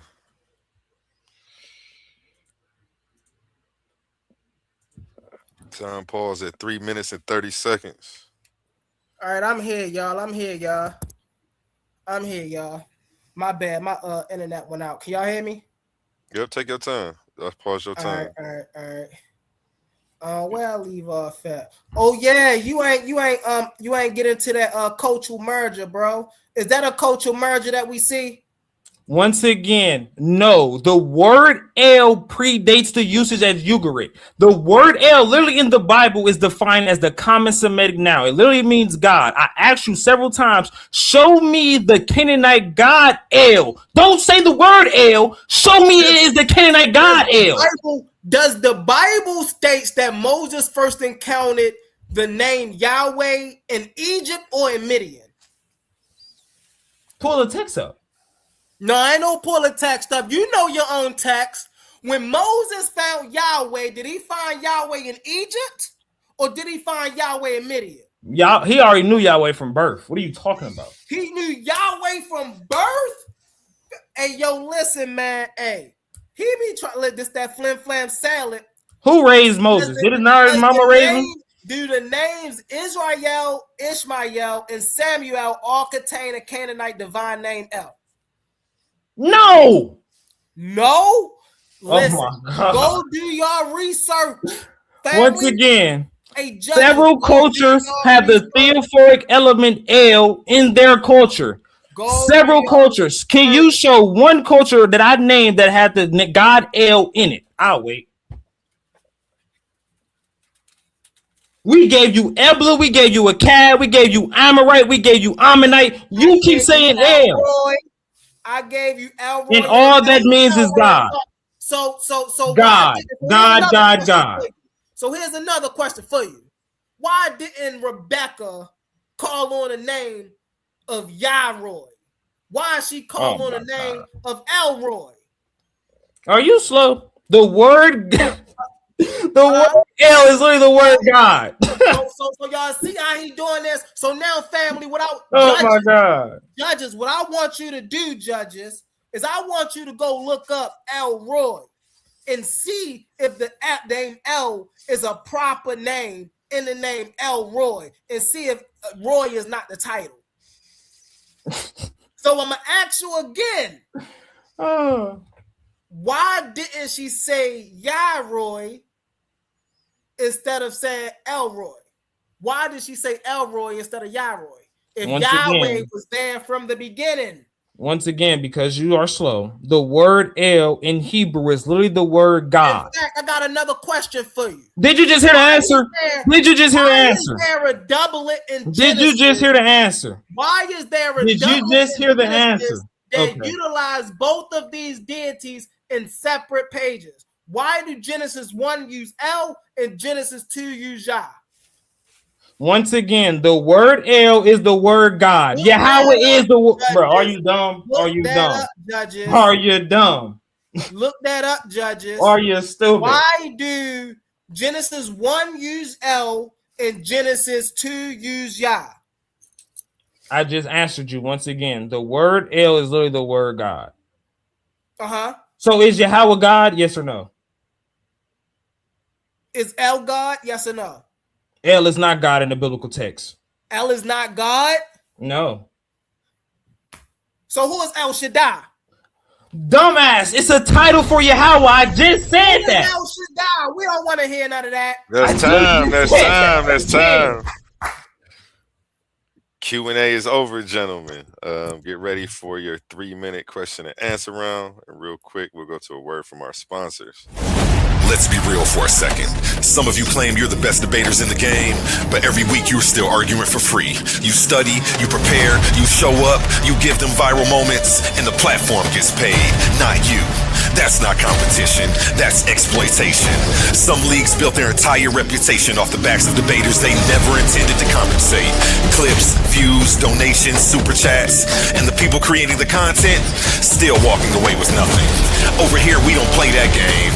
We are one of the only debate leagues actually paying debaters, reinvesting back into the community. Because if your arguments generate value, you deserve value.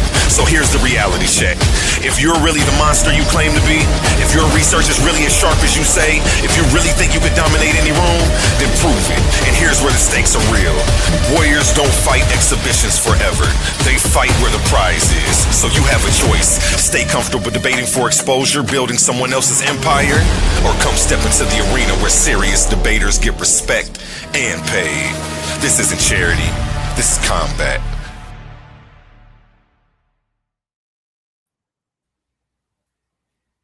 Let's go. Make sure you hit that Cash App up, folks. And 3-minute outro. Hold on. Another word from our sponsors real quick. Why not? Since we here. Amazing news! At Titans Debate League is now looking for interns. We are expanding our team and seeking driven individuals who are ready to make an impact.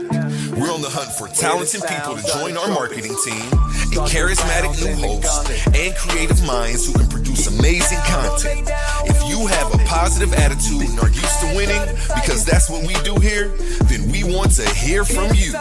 Join us and contribute to a culture of excellence and success here at Titans Debate League. Email us today, titansdebateleague@gmail.com. Looking forward to hearing from you. Where Infinity Gauntlet is a mere toy. Back to you, gentlemen. Let me get this timer reset for the closing arguments. CHAASAD, you will have 3 minutes to close out, and you are going first.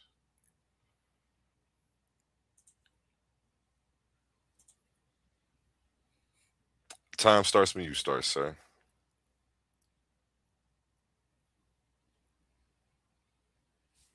I'm muted. No, take your time though. Khan, I want to. You can start my time. I want to give all praise to the Most High God. Yeah, he killed himself. Listen to this very clearly. Show in the other cultures that I show sources for, Ammon, Amorite, Ebla, Akkad. Can you show in their documents where they have a god named El as the name of the god? No, but I could. You're done. You're done. He didn't refute any of my sources. You know what he did the whole time?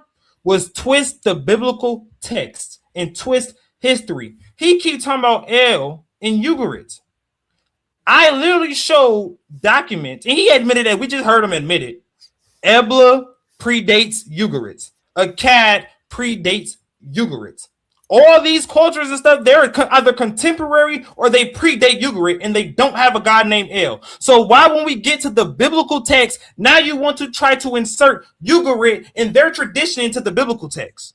As we read from your own scholar, Mark Smith, El cannot even represent the god El in those other traditions. So why, when we get to the Bible, you want to insert that into that tradition? Makes absolutely no sense. You refuse to go into the actual biblical definition of El and show how it's referenced in the Canaanite God. The literal definition itself tells you that it is the common noun. Can you share my screen real quick, A1?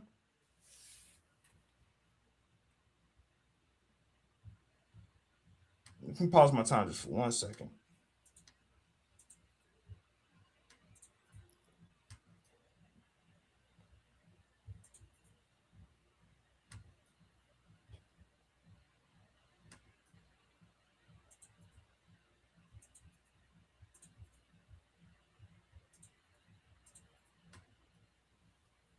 Screen sharing. Con, you can resume my time. Con, I just wanted to show this because I read the definition of the word God earlier. Notice, I want you to notice that it matches directly with the Hebrew definition. It says this: the name El Ilu is with the exception of Ethiopic. Notice this was in another source earlier. Common Semitic and originally means God. You're done. You're done. So all these cultures don't have the word El. I mean, don't have the God El. But yeah, when we get to the biblical text, you want to insert El in there.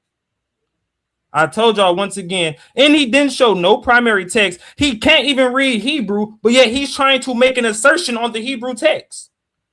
We went linguistically to the text and showed that they already knew the name. So let's get into some more text while I'm closing out. Matter of fact, let's get into some more text. You got 30 seconds left. All right, just share my screen for me, Op.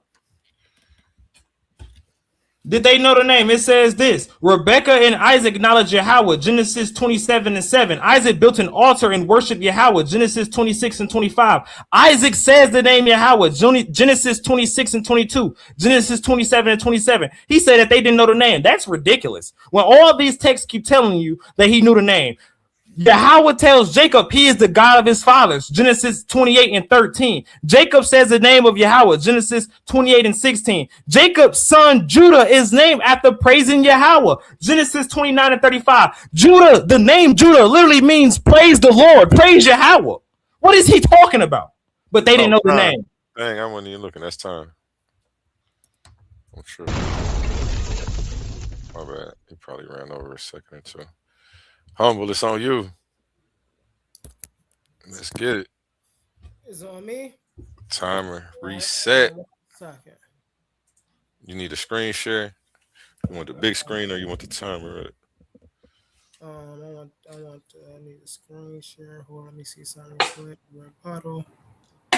Let me see something real quick. Did this show my thing? Oh no. Ah man. So how do I start? You know what? You know what I'm gonna do?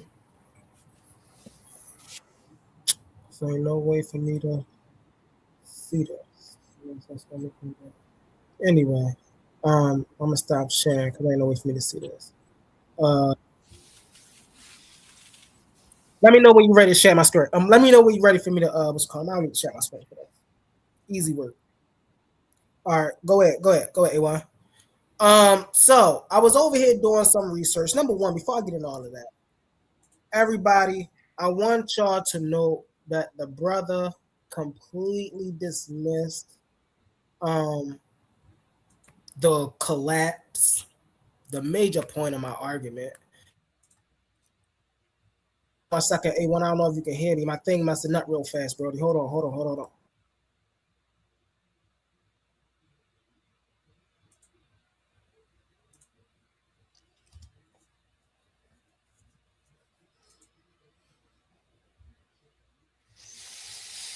Can y'all hear me?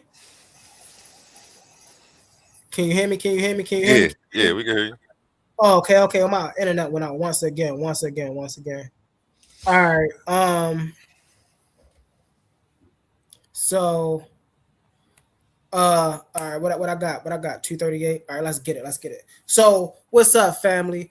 Number one, I want y'all to take note that my brother CHAASAD completely ignored the Bronze Age collapse, which if you ask any academic scholar out here, is the very heartbeat, the very foundation of what we're talking about here.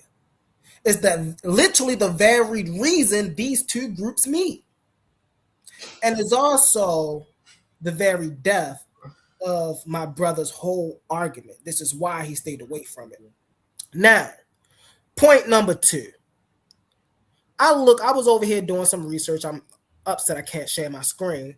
But so I looked up, is the name L, because I was asking my family to do it. I was asking a judge to do it. So now Brother Humble got to come over here and do it. Is the name Elroy, is the name El in Elroy the Canaanite god El? Yes. El in Elroy refers to the same ancient Semitic term for God, which is also the name of the supreme deity in the Canaanite religion. Elroy means God who sees me. And while it's used the word El, it reflects a personal monotheistic understanding. Personal, not theophoric, personal.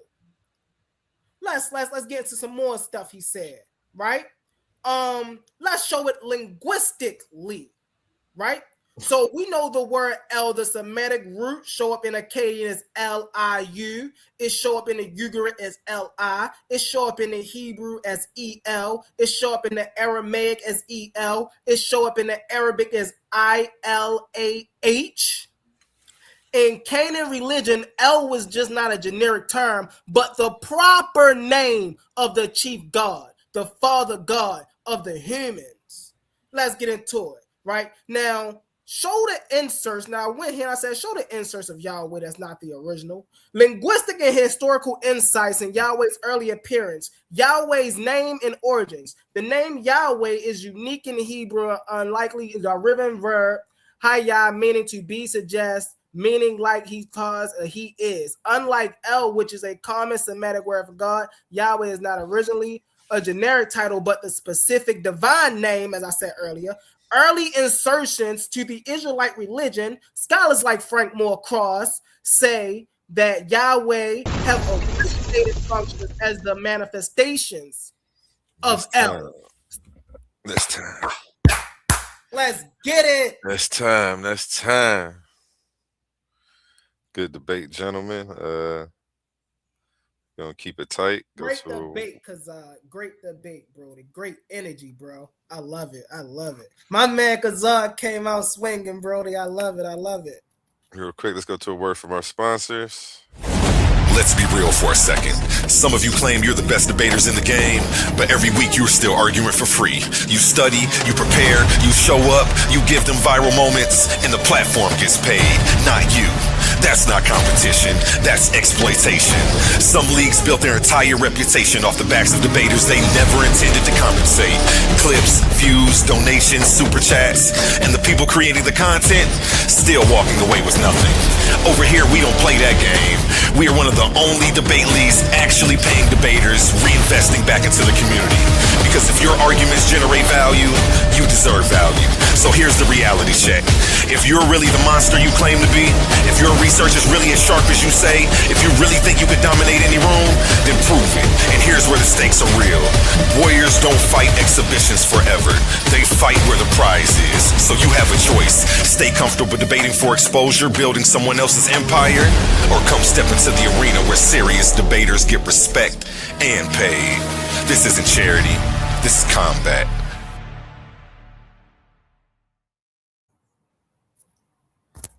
And this week, you can definitely expect to see this. This Saturday. Power. Who has it? Who controls it? And who does the Bible give it to?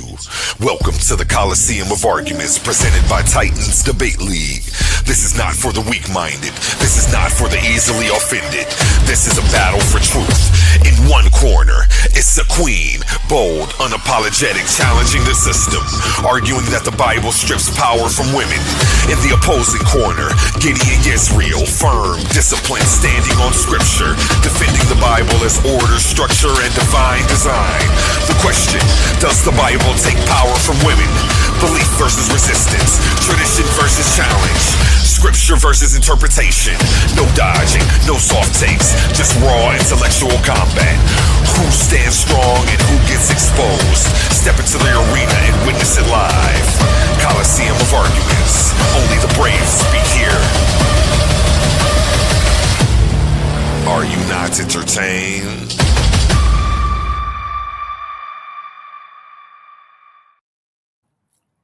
Yes. Appreciate both of you gentlemen, and everybody give these two a round of applause for stepping into the Coliseum of Arguments.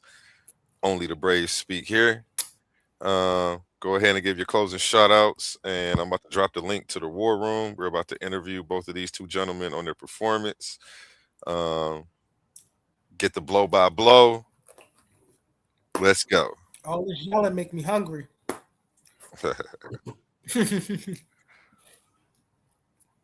We'll start with you. I think CHAASAD dropped off for a second. Nah, man, my man CHAASAD put up an amazing fight. He didn't back down off the square. He didn't waver in his energy. He put up a good debate. Do I think it was enough to win? Absolutely not. Absolutely not. You know, y'all already know the big Titan here already. You already know I'm taking home that dub. But nonetheless, it was fun. He reciprocated that energy. He didn't back down in the question and answer round. Man, he was pressing certain issues. He was moving strategically. The way he was refraining certain parts of his arguments, you know, where he was going and things of that nature. You know, good stuff, brother, because good stuff. This was really fun. And of course, you know, always shout out to you, brother A1. Gotta shout out the boss man for at least giving us this platform, you know, to be up here and allowing us to do what we do. Let me see if I got any. Make sure I ain't got no food on my face. Hold on, y'all. Let me calm down. Closing shout outs. CHAASAD, while I drop this link. Shout out to everyone that tuned in. My bad. I was trying to pull something up. I accidentally pulled it up on the StreamYard tab. That's what made me drop out for a second. But yeah, man, shout out to everyone that tuned in. Make sure y'all over at the next war room. I'm pretty sure it's gonna get heated over there too. So come in. Make sure y'all come up, hit the link, man. Come. Y'all can come get some smoke. Y'all finna watch Humble get smoked some more. Come tune in. Appreciate everybody that tuned in. Appreciate everybody. Appreciate A1 for setting this up, making this possible. Appreciate all the scholars that helped me smack up Humble. Appreciate you for taking this beating. You know, shoot me your Cash App so you can get paid, gentlemen. And I ain't getting no donations, but I got y'all. Don't worry about it. Donations light today. I got you. Come on, shoot me your Cash App real quick. I already got Humbles. You ain't got to do nothing, Humble. I'm about to shoot you through right now. Get y'all out the way. And I'll see y'all over at the War Room. We about to end with a song by Connie's Son, Family All Around Me. I usually listen to him on Spotify. You can check him out on all platforms, though. Head on over to his Facebook. Tell him A1 sent you. Peace. Oh, yeah. Remember my motto, man. Treat your smile like your money. Never let them steal it. Church, we out. Family all around me.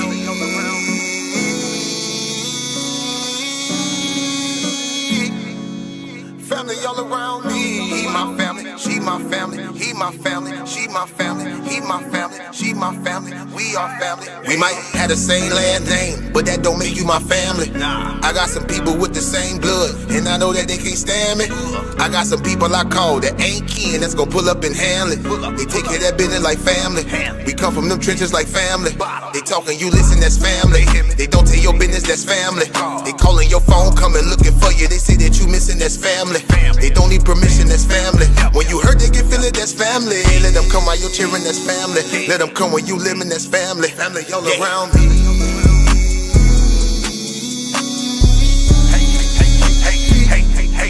Family all around me. He my family, she my family. He my family, she my family. He my family, she my family. We are family all around me.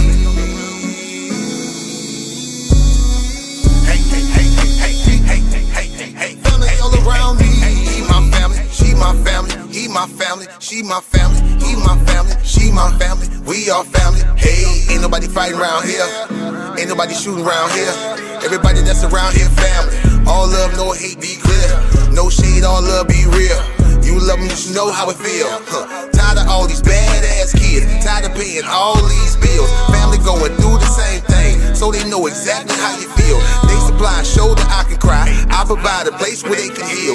Leave my money out, they don't steal. Let them have it if it's for a bill. Soldier for me when they in the field. Only way I live. Family all around me.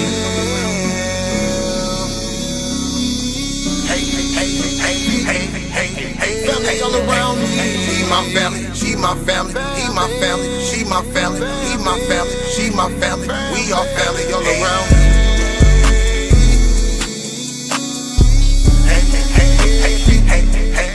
Family all around me. He my family, she my family. He my family, she my family. He my family, she my family. We are family. We might have the same last name, but that don't make you my family. I got some people with the same blood, and I know that they can't stand me. I got some people I call that ain't kin that's gonna pull up and handle it. They take care of that business like family. We come from them trenches like family. Family all around me.